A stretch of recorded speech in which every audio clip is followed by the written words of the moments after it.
ఉగ్రదాడి అనంతరం ఇరు దేశాల మధ్య సంబంధాలు పూర్తిగా బెడిసికొట్టాయి. అలాంటి వేళ భారత సరిహద్దు వద్ద పాక్ కవ్వింపు చర్యలకు పాల్పడుతోంది. మరి న్యూఢిల్లీలో ఏదో జమ్మూ కాశ్మీర్లోని పహల్గాం జరిగిన ఉగ్రదాడిలో 26 మంది మరణించారు. ఈ దాడి వెనుక పాకిస్తాన్ హస్తం ఉందని భారత్ గుర్తించింది. దీంతో పాకిస్తాన్కి వ్యతిరేకంగా భారత్ పలు కీలక నిర్ణయాలు తీసుకుంది. అందులో భాగంగా సింధు జలాల ఒప్పందాన్ని రద్దు చేసింది. ఇక పాక్ సైతం అదే రీతిలో స్పందించి భారత్లో గతంలో చేసుకున్న సిమ్లా ఒప్పందాన్ని సైతం రద్దు చేసింది. దీంతో ఇరు దేశాల మధ్య సంబంధాలు ఉప్పు నిప్పుగా మారాయి. తప్పు తనదే అయినా ఏమాత్రం భయపడకుండా భారత్ యుద్ధానికి సిద్ధమంటూ పాక్ స్పష్టమైన సంకేతాలు ఇస్తుంది. ఇదే అంశంపై తాజాగా పాకిస్తాన్ సమాచార శాఖ మంత్రి ఖరాస్ స్పందించారు. తమపై నిరాధార ఆరోపణలు చేస్తున్నారంటూ భారత్పై మండిపడ్డారు.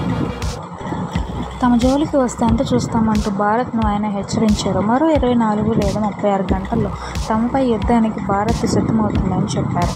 ఇక ఆ దేశ రక్షణ శాఖ మంత్రి అయితే ఈ ఉగ్రవాద చర్యలకు బాధ్యులం తామేనన్నారు. అందుకే కారణాన్ని సైతం ఆయన వివరించారు.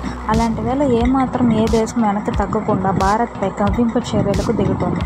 తాజాగా మరోసారి సరిహద్దు నియంత్రణ రేఖ వద్ద బుధవారం భారత భూభాగంగా పైకి మరోసారి కాల్పులు జరుపుతోంది. జమ్మూ కాశ్మీర్లోని నౌషారా, సుందర్బని, అఖ్నూర్ సెక్టార్లో ఈ కాల్పులు జరగబోతోంది. అలాగే రాకెట్ లాంఛర్లను ప్రయోగిస్తుంది. ఇక బారాముల్లా, కుప్వారా జిల్లాల్లో సైతం దాదాపుగా ఇదే పరిస్థితి నెలకొంది.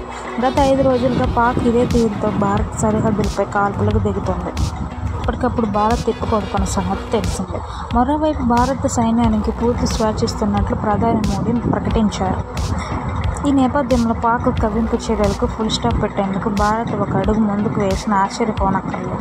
అదీకాక పహల్గాం ఉగ్రదాడి జరిగిన వెంటనే మళ్లీ సర్జికల్ స్ట్రైక్స్ జరిగే అవకాశం ఉందని పాక్ భావించింది.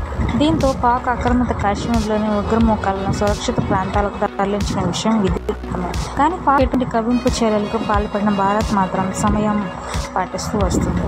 భారత్ సహనాన్ని మరింత రెచ్చగొడితే మాత్రం పాక్పై భారత్ యుద్ధబేరు మోగించడం ఖాయమన్నది గత చరిత్రను ఒకసారి పరిశీలిస్తే ఎవరికైనా ఇట్టే అర్థమైపోతుంది.